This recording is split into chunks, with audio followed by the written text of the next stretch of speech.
Hello, and thanks for joining us. My name is Anita McCuitt, and I'm the president-elect of the Canadian Club of Toronto, and it's great to have you with us today for the State of the Skies. We can all see for ourselves there are way fewer planes flying overhead, and many of us have had to cancel business or pleasure travel. And personally, my family is very sad that we had to cancel a trip that we've long been looking forward to. And out of all the sectors that have been affected by COVID-19, travel is among the hardest hit around the globe. Today, we've gathered a great panel of experts to discuss how North America's airlines are handling this tough reality. And we look forward to hearing from the panel in just a minute. Here at the Canadian Club, we've also been forced to change the way that we live and work. It's our mandate to engage Canadians on the issues that matter most. And it's something that we've done for the past 123 years. Person for the moment. We've quickly adapted to bring the speakers to you. We're delighted that so many of you have joined today. This is clearly a popular topic. Before we dive into today's panel, here is some key information about how you can participate with us. So first, there's a click here to switch stream button, which helps you if you find that your internet is slow. The video quality may decrease, but the audio will stay strong. If you have a question for our panelists, just click the questions tab and you can enter your questions in the window and they'll be sent to our moderator. The request help button located at the bottom right corner of the page is for technical support. So one of the club's traditions that has not changed is the toast that we make to our nation. And usually we do this in person with the raising of a glass. So we'll attempt to do this virtually today. If you have something to drink nearby, let's raise it, make a nod towards the screen and toast to Canada. Canada. To Canada. To Canada. Thank you for doing that, my American friends. And now it's time to introduce our panelists. Helane Becker is a managing director and senior research analyst for airlines, air freight, and aircraft leasing at Cowen. We have Jim Butler, senior vice president, airport operations and cargo for American Airlines. Tim Strauss is vice president of cargo at Air Canada. Mark Williams is president of Sunwing Airlines. And today's moderator is Amber Kanwar, anchor on BNN Bloomberg. Amber, I'll turn the Canadian Club podium over to you. Anita, thank you so much. And thank you to everybody who is taking time out of, I guess, what would be your lunch break if we were all in our offices to listen to this call. As Anita was saying, certainly air travel has been one of the most hardest hit sectors. And today our goal is to try and help you understand what the future might look like and how top executives from across North America are thinking about what a new normal looks like. But I guess before we delve into the future, we have to talk about what's going on right now and how these executives are really triaging a situation that is so fluid and so disparate around the world. So I'm really excited to have this conversation about this. And I guess to introduce who we have Mark Williams of Sunwing, Jim Butler of American, Tim Strauss of Air Canada, and Helane Becker of Cowen, whose job it is to kind of look at the overall sector for investors. And I think, Mark, if I can, I'd like to start with you. At Sunwing, you send people to sunny destinations. Last year, you did 4 million passengers, and now you're sitting at 0. Talk me through those early days of when the crisis was unfolding and when you really realized you had to take that decision to go down to halting all of your operations. Yeah, Amber, thank you. And it's a great question, and I'm also pleased to be participating on this panel. If you think about the temporary suspension of an operation the size of Sunwing, it's a massive challenge. But when I look at what's happened since the virus really started to pick up in mid-March, the efforts we've been doing have changed multiple times already, even during this short period of time. So on the 17th of March, We decided after the government was expressing more and more concern about travel that we would stop sending anyone else south on vacation. And then our entire focus for a week was bringing Canadians back home. So at the beginning of the week, we had about 70,000 Canadians in destination, and we started operating empty flights down and full flights back to bring them back. One of the first things we did as well, after the Prime Minister mentioned that a lot of other Canadians were trapped in destination, we decided to offer free seats to any Canadian who was unable to get back once our plane was full of our own passengers. So people would go to the airport, they're on standby, and if there was room on the plane, we would bring them back. And we brought over 3,000 people back with that offer of the free seats. Had some very nice stories with people thanking us after, thinking that there was some kind of a trick and they were going to get to the airport and have to pay some money or something else would happen. And they were truly surprised that we were able to bring people back from many different places in the Caribbean and Mexico back to Canada. We then started focusing on, No, go ahead. Finish the thought. We then started focusing on, how do we then shrink this down? It was really clear that no one with the type of travel we were doing was going to continue going south. So we quickly made the decision that we would temporarily suspend operations. And then there's a lot of work that goes into that, bringing the planes, parking them, putting on a maintenance program, and managing through that piece. And that, that took another week or so. And in the meantime, now as an industry, we're really looking for liquidity from the government. We're at the stage now, even, Tim at Air Canada, although they're still doing some flying, it's a massive, massive reduction. And we're now asking the government to step up with a financial package to support the airlines in Canada, as has been done in US and other jurisdictions as well. Well, Mark, you bring up an interesting point about government support, and we definitely will get to that. But you also kind of highlighted that at the beginning, while you were focused about okay, what does this mean for the company? You also had a service to perform for the country. And I know that that's kind of an important role for American as well as Air Canada. But Jim, for American Airlines, I guess as you were having these meetings, I wonder, and employees must have been wondering this too, how do you answer the question, are you going to survive this? Yeah, it's very tough. Obviously, first of all, thanks very much for the opportunity.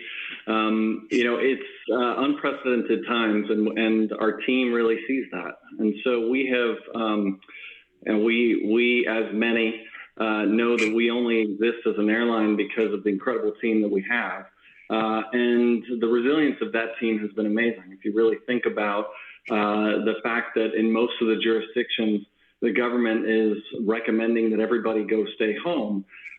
We talk a lot about the incredible people who are on the front lines in hospitals and those types of things, but don't often talk about those that go to the airport every day and make sure that, are flying through, make sure that the people who really need to get to where they need to go for very essential reasons, which is really why people are traveling today, can do so. And so, as we've talked through with our team, it has been a day-to-day challenge. We're very lucky that we've been able to, as you mentioned, and I know we'll get to it, get some government support. But we've also gone out there and offered flexibility to our team. So what we've done is we've essentially put early out packages. We've put a number of different voluntary leaves, everywhere from 1 month all the way to 12 months.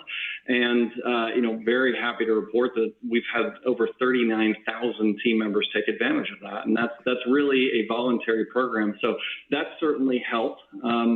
But ultimately, we can never predict the future, and we certainly can't give any assurances. But we have a very, very strong goal, personal goal here at American, to try not to furlough anyone at the end of this, and we're doing everything we can. So really, at the end of the day, it's all about communication. It's about two-way communication, listening to what the team says, and being able to answer those questions as honestly as possible.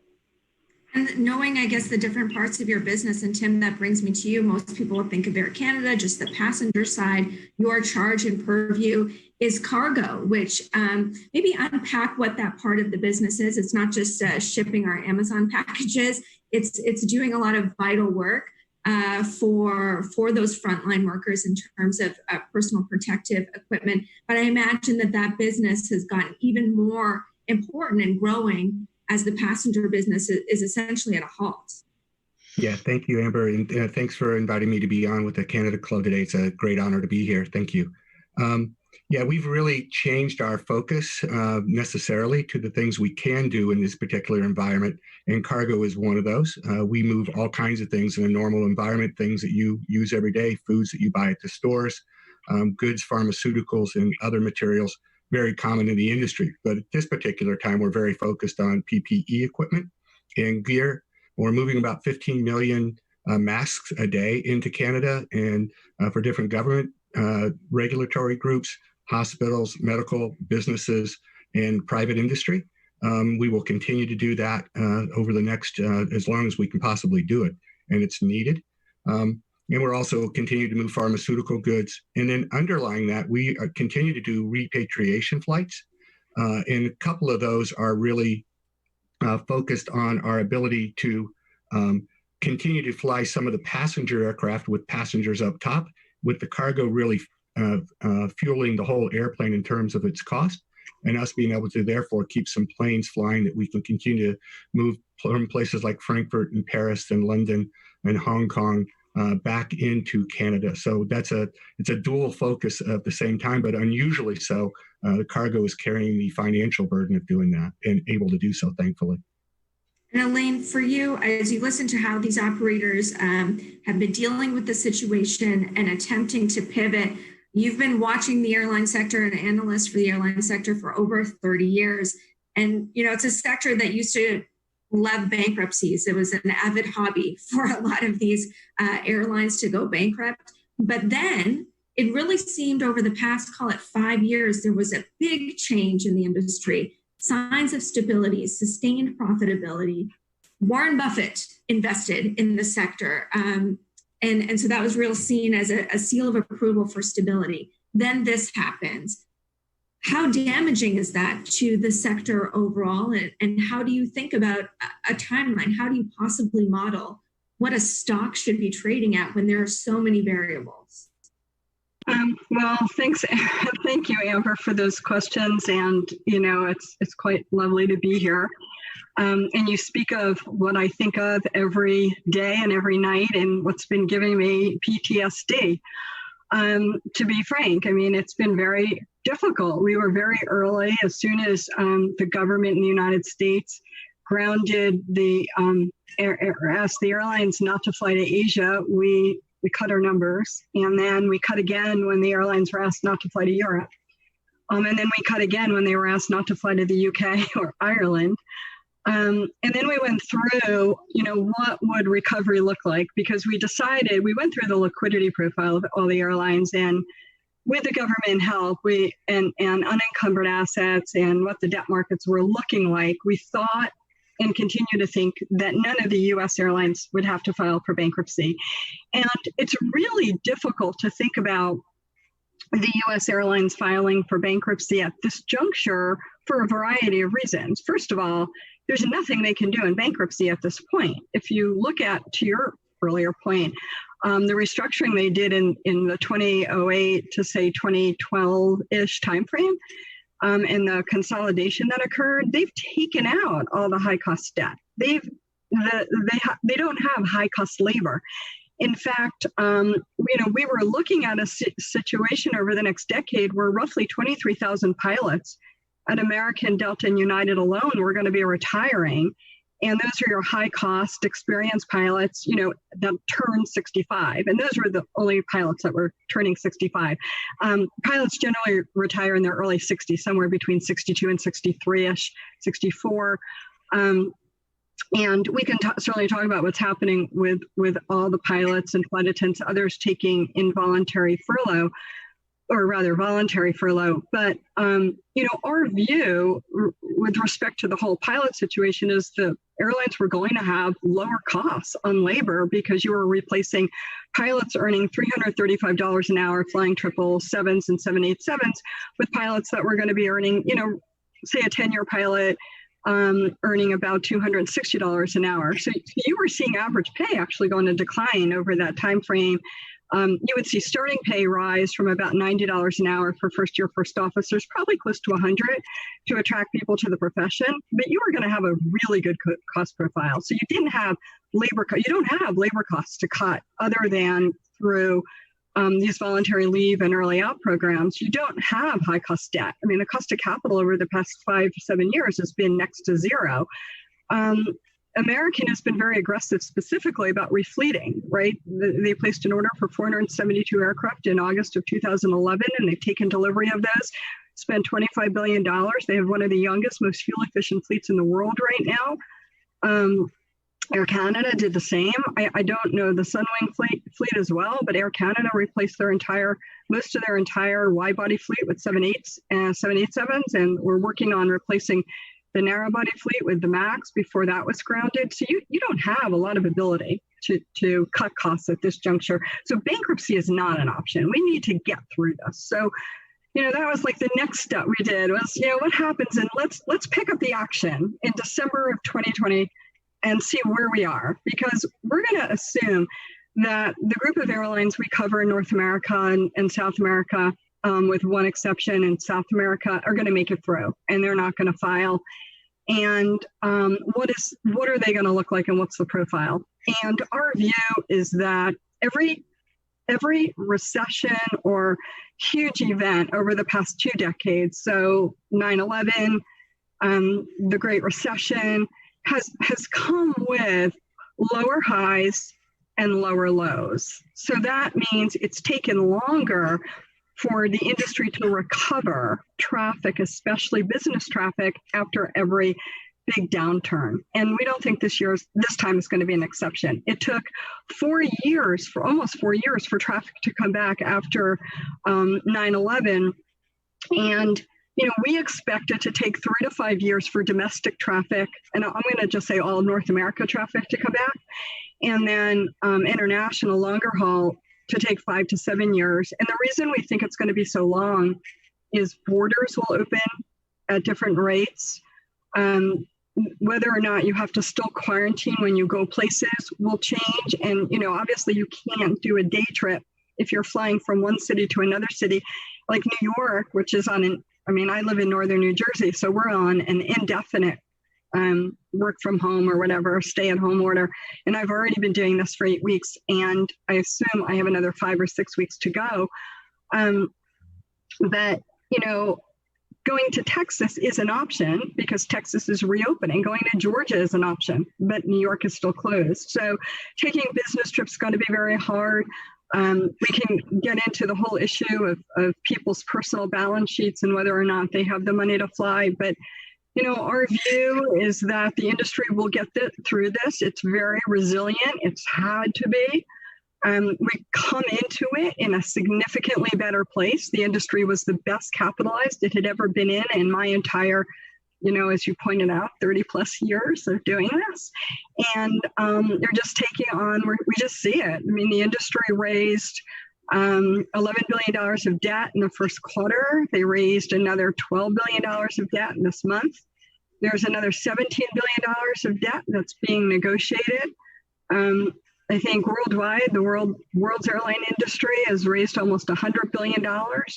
We need to get through this because, if we come out of this 30% smaller as we think at the end of the year than we were, and it always pains me to make these comments because there's a face behind every number, but we estimate close to 200,000 airline employees out of a base of 750 won't have jobs at the end of this year. And I know that's a big number, and I know there's a face to every number, and I know how painful it is. So I don't make that comment lightly, and I think it will be 5 to 7 years before we get back to last year's levels of traffic. Let's throw that out to the group, to the operators. I'd love to get a sense, because the numbers that you put out there, Helane, are quite stark. And I think maybe people living their lives every day think, the minute this is lifted, that's it. I'm going back to normal. There's a lot of pent up. I'm going to Florida. I certainly say that a lot to my family as this winter in Canada has been dragging on. but 5 to 7 years of returning back to normal. How do the operators think of that? I guess maybe Mark, I'll start with you. Okay. Yeah. Thanks again, Amber. And the reality is we just don't know. We don't know how quickly this virus will go away. We don't know how quickly people will come back to flying. I agree with Helane that this is not going to go quickly back to normal. We're not going to snap our fingers in November and be operating at 100% of the capacity we were operating at before. But we're just modeling so many different scenarios right now because we don't know what the future will hold. We're looking at starting up in June or a July start or even a November start. And then, what's the fleet size going to look like? Is it 50% of what we had before, or is it going to be 65 or 70? Our bookings for the winter, surprisingly, for the vacation destinations remain really strong. In fact, we were booking ahead of last year at this point. But I don't believe the lates will come in. I believe the capacity will need to be reduced. And every airline is going to have to think about how they're going to manage through this. And every airline has a different challenge. Right? Sunwing does very little frequency to places like Cancun. We might do a daily flight or 4 or 5 flights a week. And we can easily cut that back. When I think about a business airline like an Air Canada or American, where in many of the routes you need frequency to attract customers, how do you manage a route like Toronto, Montreal, where people are expecting 12 or 14 flights a day when the volume of passengers traveling is 50% of what it was before? So each airline's going to have to go through this in their own way. Each one of them is going to have to be creative about thinking about solutions that will work. And I've been in this industry for more than 30 years as well. And you talk about resilience. This industry is all of that.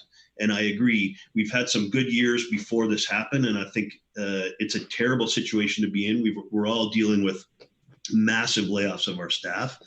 As you said, it's every one of those is a face. And a company like Sunwing, a small company, I know most of the employees personally. And having to lay everyone off is a really difficult thing to do. But you have to protect the future. We have to be thinking about where we go when we come out of this and model scenario after scenario in a really uncertain time. Jim, what do you think of that time frame?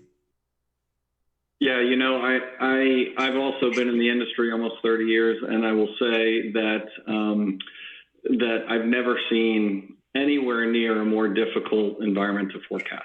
Right? I cannot ever remember a time when we had no idea what really should be the right capacity 8 weeks from now, much less when we're going to get back to the size that we were before. And based on what we're seeing at this point in the short term, we've reduced capacity for April and May about 80%. And we're expecting in June to reduce capacity about 70%, but we are keeping the flexibility to be able to adjust.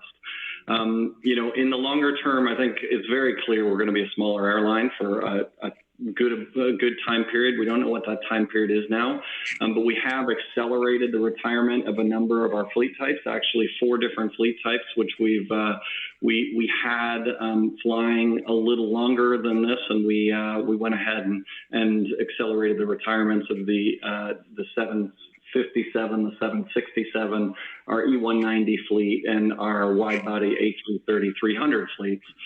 So that has given us a little more flexibility and ability to look into the future. We still have some other things that we continue to evaluate.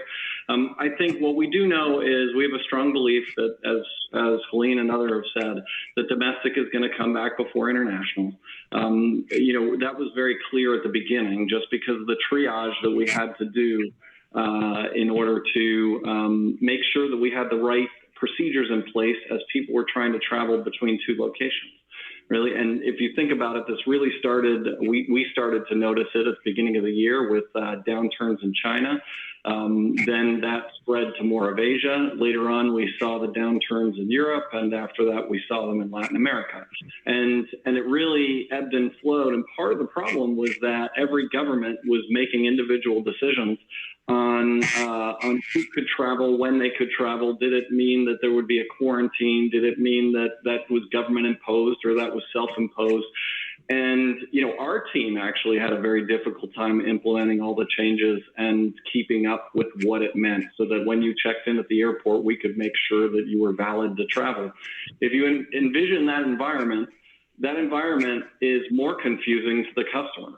And so I think there's a need as we go forward to have a little more stability across different governments to make sure that we're able to prepare, communicate as well as possible, and start to give customers the confidence that it is okay to travel from a regulatory perspective. The flip side of that, of course, is all of us on this call and many others have a strong duty now to make sure that customers understand the safety of the industry. We've always seen our duty as being explaining the flight safety of the industry, and I think customers took for granted what they now see as a new part of safety, which is the cleanliness and all of the protections that are there when you travel.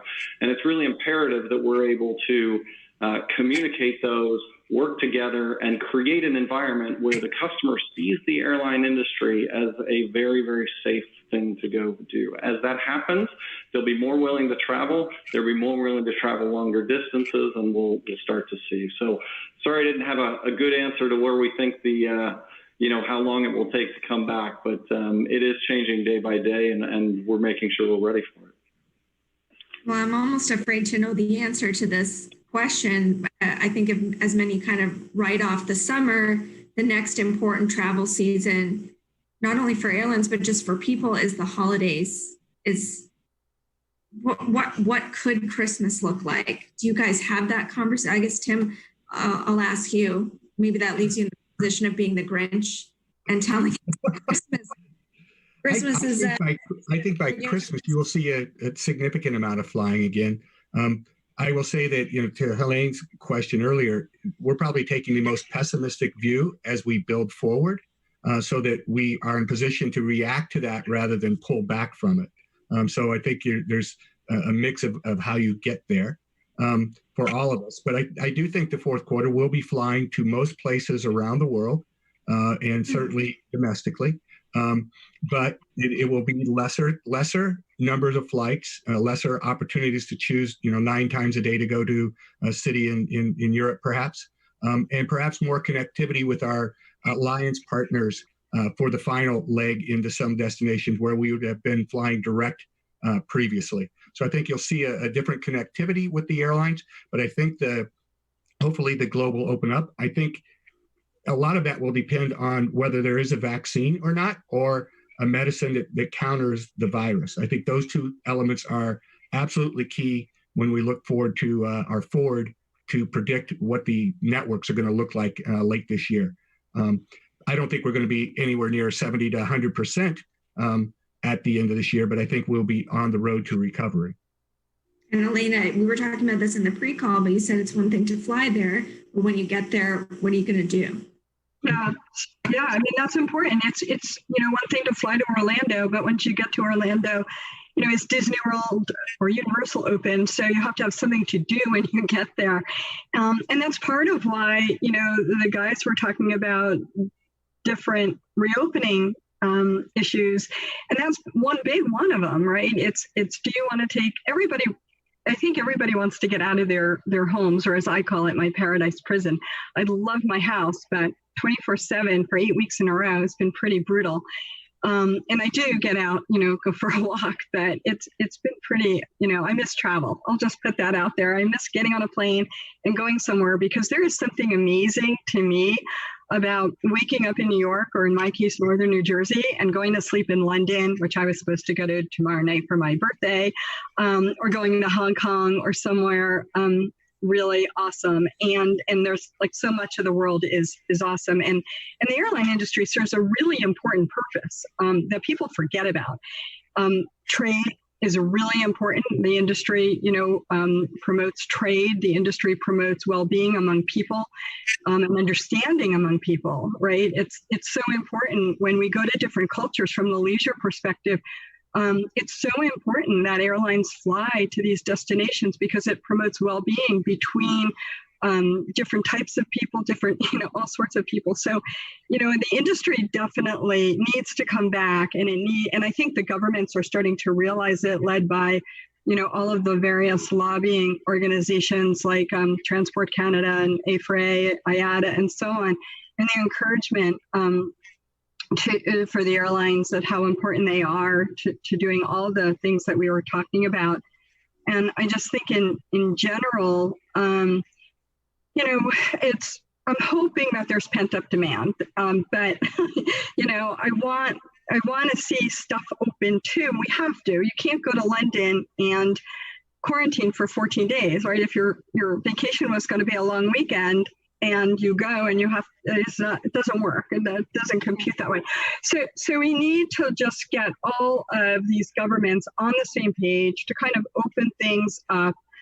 Obviously, everybody wants to do it safely because nobody wants the recurrence of cases. In the U.S., when foreign students, international students, I guess, were sent home, they brought with them a whole second wave of infection into China. So, there was that to consider. But yeah, we have to have stuff open. And I think you're seeing that, gradually. Europe is working on it. The southern states in the United States are working on it. So we're starting to see people encourage it. And I think as that happens, people might feel comfortable flying. Certainly the visiting friends and relatives, I think, will happen first. I don't know what the guys think, but I think that's first.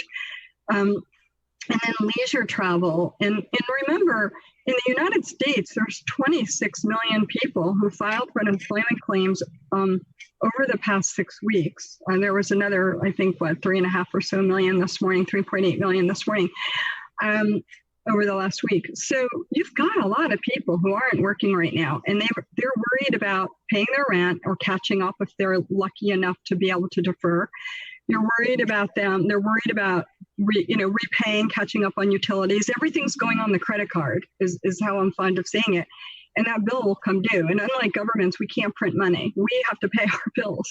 And going to Disney World is not on anybody's top list of things to do right now. It's putting food on the table, buying kids clothes because your kids outgrow clothes, pretty quickly, and getting caught up on bills. And studies show that when you get laid off or something like this happens to you, your relationship with money changes. And this is going to inform leisure travel over the next few years. And this is partly why we're so, why we have such a long L tail for recovery.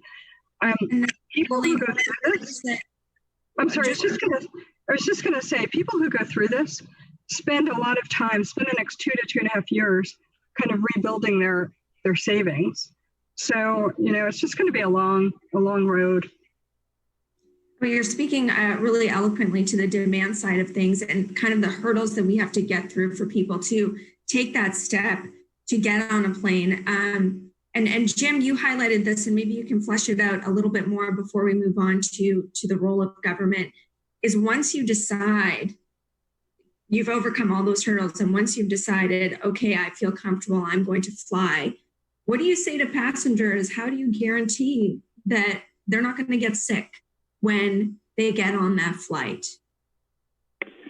Yeah, really, it's all about education. So first of all, to be frank, over the past 8 weeks or so, as we've learned more about the virus and the risks of that virus, we took a completely new look at how we clean airplanes, how we clean airports, the importance of the fact that it be repetitive for every single flight. And frankly, we're rolling out completely new procedures that are disinfecting all of parts of the aircraft that a customer touches before every flight. And before this, while that disinfection happened, it tended to happen more in an overnight, and then the flight flew and you disinfected again. And so we're having to, if you really think about it, we're having to think about the entire process of the journey of an aircraft throughout the day, because we've now added a completely new bill of work. With some of that, we can add with extra people. but others of it we're having to make sure that we're building in, being more efficient in the boarding and the deplaning part, so we can make up for more time that now is going to be used to make sure the customers have a very safe aircraft to get onto. I like to think of it both from a customer perspective and our team members' perspective as two steps. Number one, you have to make sure that a customer is safe. And number two, you have to make sure that they feel safe. And both of those are equally important. And so, there's a number of things that we're doing right now, not only improving the cleaning that we do on the aircraft, not only strengthening the disinfectants and fogging aircraft, but we're now starting to provide PPE to all of our customers as they get on an airplane. And for the month of May, we're actually limiting the number of people that you'll see on an airplane. So we're blocking about half of the center seats on the aircraft, and we're going to make sure that there is space within the aircraft. And then we're educating our team members, our flight attendant, our gate agents, on the improvements that we've made to cleaning and that sort of thing. But it really, at the end of the day, now that I truly believe that this cleanliness has moved from maybe a product attribute to a true piece of safety, I get back to it's incumbent on the entire industry as a whole to convince passengers that we are as safe as we are in this area as well. Because ultimately, you go through a number of steps of the journey. We can control a lot of them, but not all of them.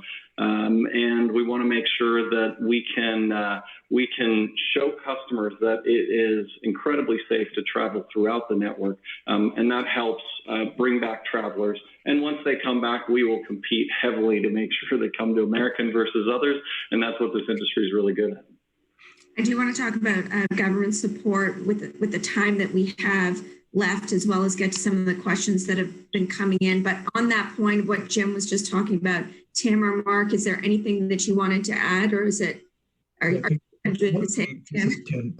One thing I'd like to add, Amber, is at Air Canada, we actually are requiring all passengers to wear a mask.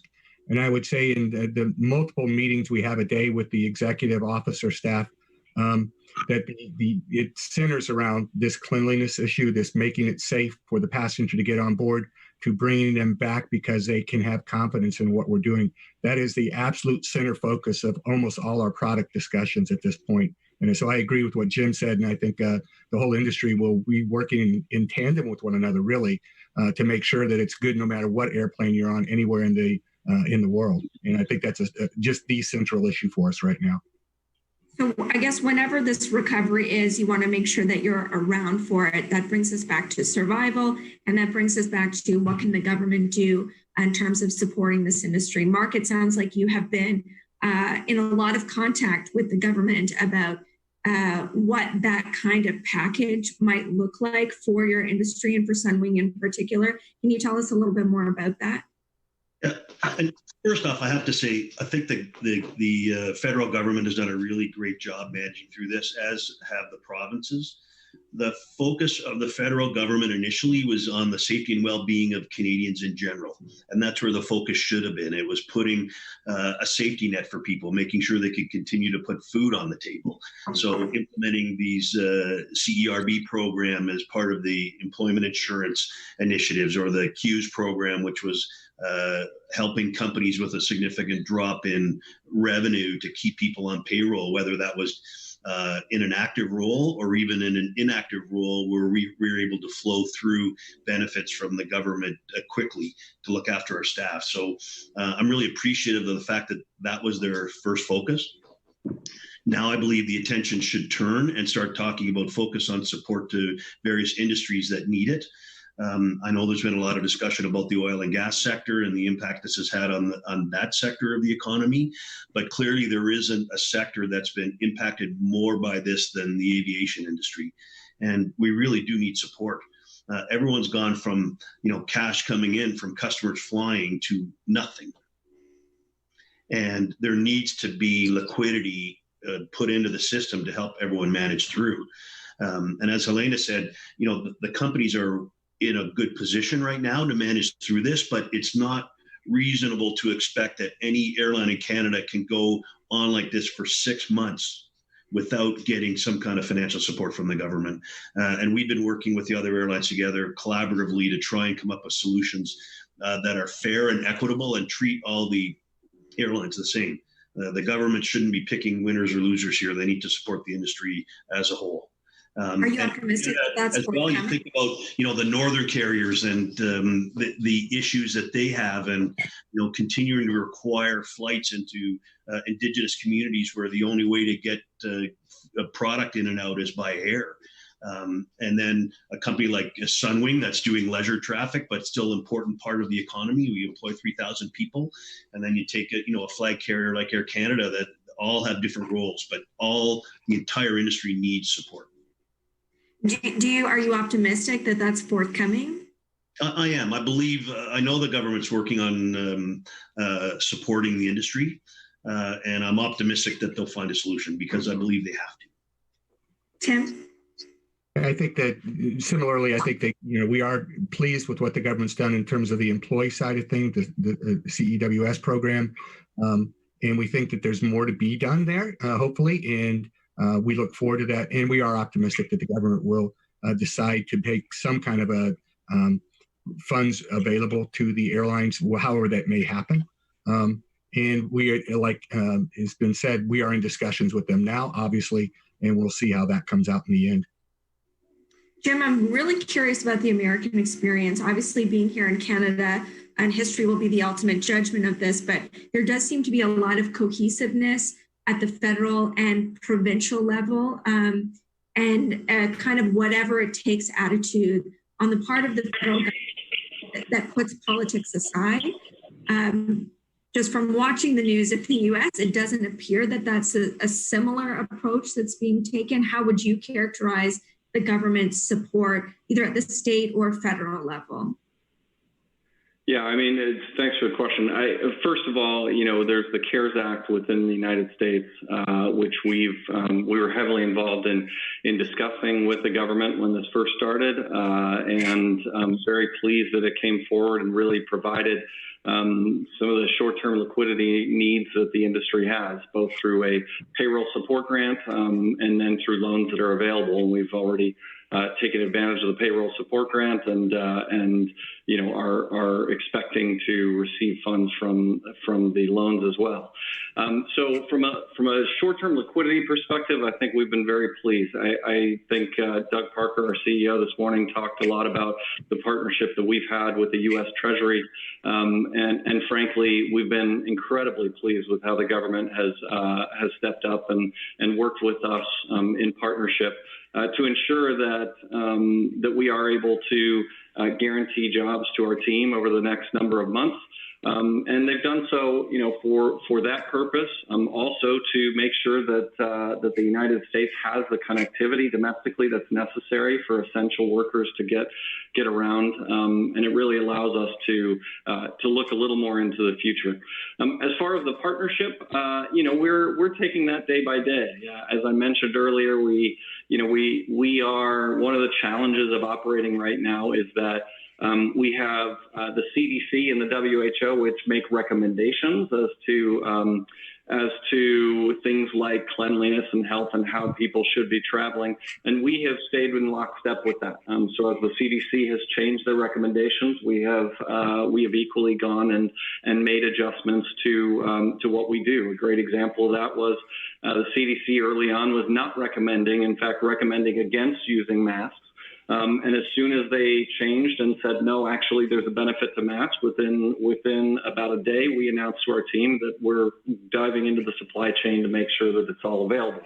But it is a challenging operating environment because there are not only state governments, but local governments at the city level that are changing what they expect in their jurisdictions every day. So whether it be customers are required to wear masks in certain places, whether it be quarantine needs, within the United States, there are very specific quarantine requirements where if you travel to Texas, as an example, from a number of different states, you are required to quarantine for 14 days.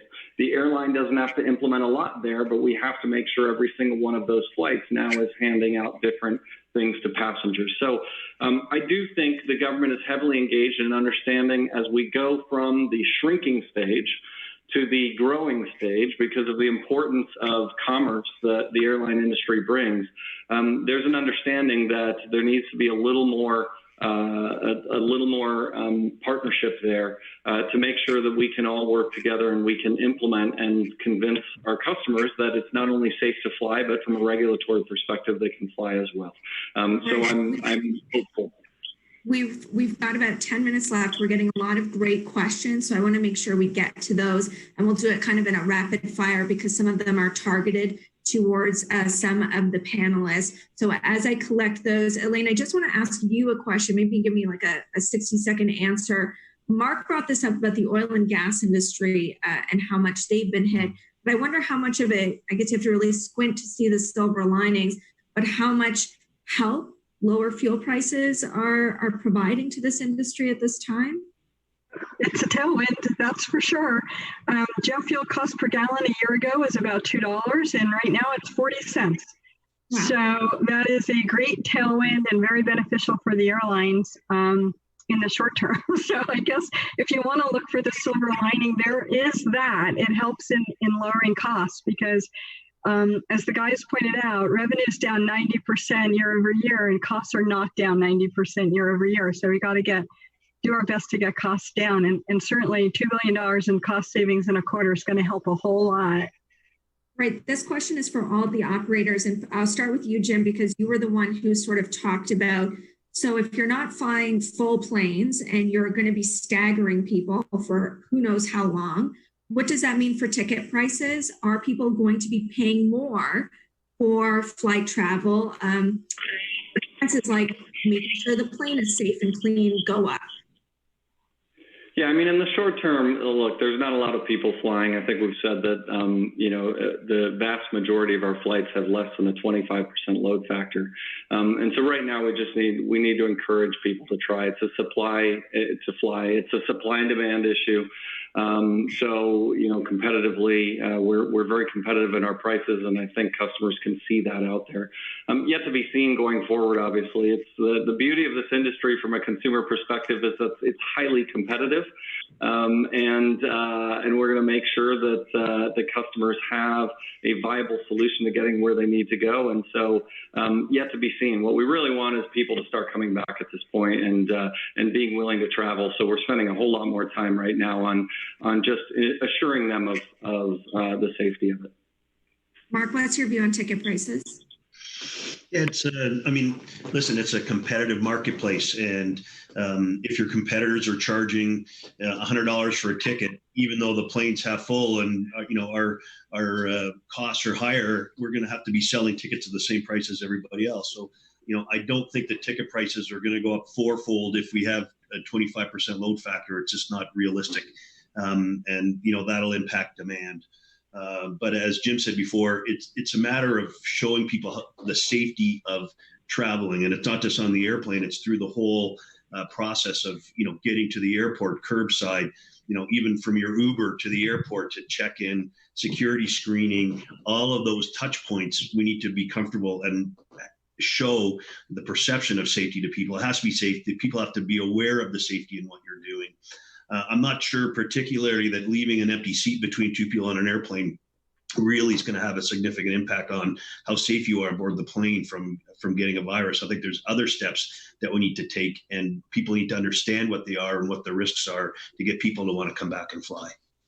Tim, one question that we've got is about closed air circulation in the planes and whether that's going to have to be something. I don't pretend to know how that works, but is that something that can possibly be changed? I'm not an HVAC person per se, but in the maintenance world on the aircraft, there definitely is one of the issues that we are working with right now, and we are aware of that one and acknowledge that that's one of the things that we have to readjust to make the flight safe again. Mark, this question comes in just for you. Wanting to know about the developing nations that Sunwing flies to, how they are handling this outbreak, and so many communities that you fly to rely on travel as their main industry. How have they been affected? Yeah, clearly, if you look at the countries we fly to, a lot of small Caribbean island countries, they rely almost exclusively on tourism. But they're making the same steps we're doing in North America to say, regardless of that, the safety of our citizens is of the most importance. And we need to shut down this tourism industry for a period of time to keep our residents safe. And I applaud them for doing that. Each one of them is in a unique situation. Sometimes the hospital system is not as well structured or set up. But I think it's going to be really important for those countries to start getting tourism back. But again, it's a matter of making sure it's safe to do so first. A lot of these islands have actually had very few cases of COVID. And their bigger concern was having tourists come in and infecting the residents while they're bringing the tourists into the country. So understandably, they wanted to stop that. But I believe that they're going to turn to how can we promote this again. I believe they'll be looking to say, how can we support the hoteliers on these islands, either through direct funding or marketing, to try and get these industries back up again. Helane, do you think about the industry facing a recruitment challenge? There's a lot of students looking for jobs right now, but I imagine all of a sudden being a pilot or an air host or hostess seems a lot more dangerous than it did before. Is this a member of the airline team that's going to garner higher wages as a result of, more hazardous work environment? How do you think about those things? I don't think it's more dangerous. Tourism and hospitality have been one of the fastest growing industries over the last decade, provides 5% of GDP. So it's a big employer. I think people should still consider it as a career because it's kind of a good career. It's not, I want to go back to something we've talked around about. This is not the airline industry's fault. This is not travel and tourism's fault. In my opinion, you could argue that it is because we bring people all over the world, but it's not their fault that governments around the world close their borders. I think that the takeaway from this should be sustainability is really important. We haven't talked about ESG in a long time, and last year and the year before is a big focus. I think from a climate perspective, this is really important. And I think the third thing is we have to be mindful that I guess these pandemics occur. We did have H1N1, we had SARS, we had MERS, and the only difference is it wasn't as ubiquitous as this particular one is. And I think the way to think about it is it's still a good career, and it's still a long-lived career.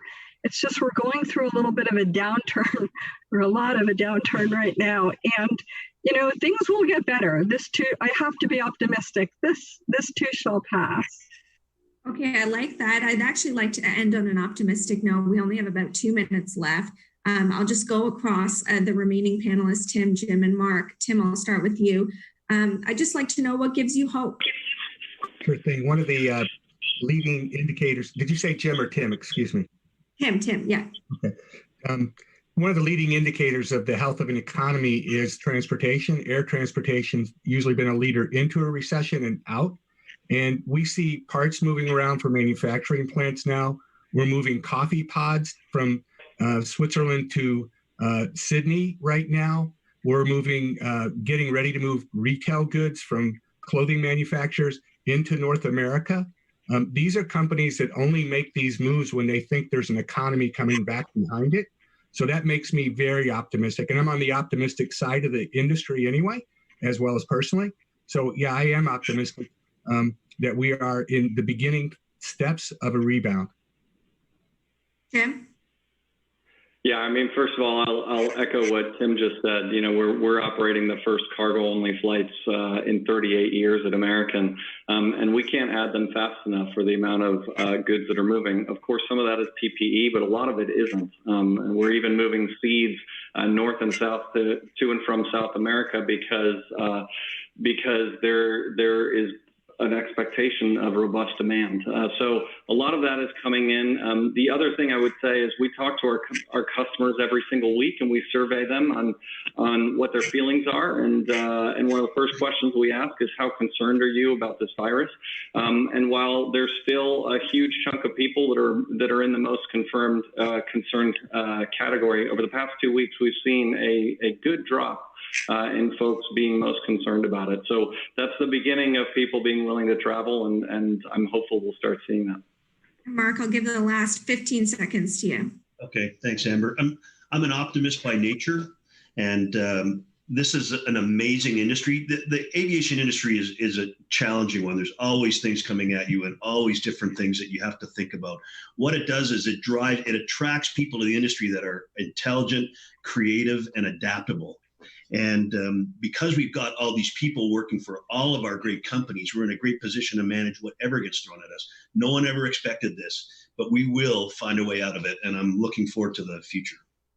All right, from your lips, Mark, thank you so much to Helane, Jim, and Tim. A fascinating, candid discussion, and we appreciate everybody who took time to join us. Anita, back to you. Thank you all for that interesting discussion about the future of air travel. I am feeling more optimistic than I did an hour ago. I'd like to thank each of our panelists for helping us understand what you're doing specifically to help our North American airlines succeed past the virus. Your expertise and willingness to participate in this format is greatly appreciated. And Amber, thank you for your skilled moderation. We always appreciate having you at the club. So we wish all of you the best of luck in the months to come.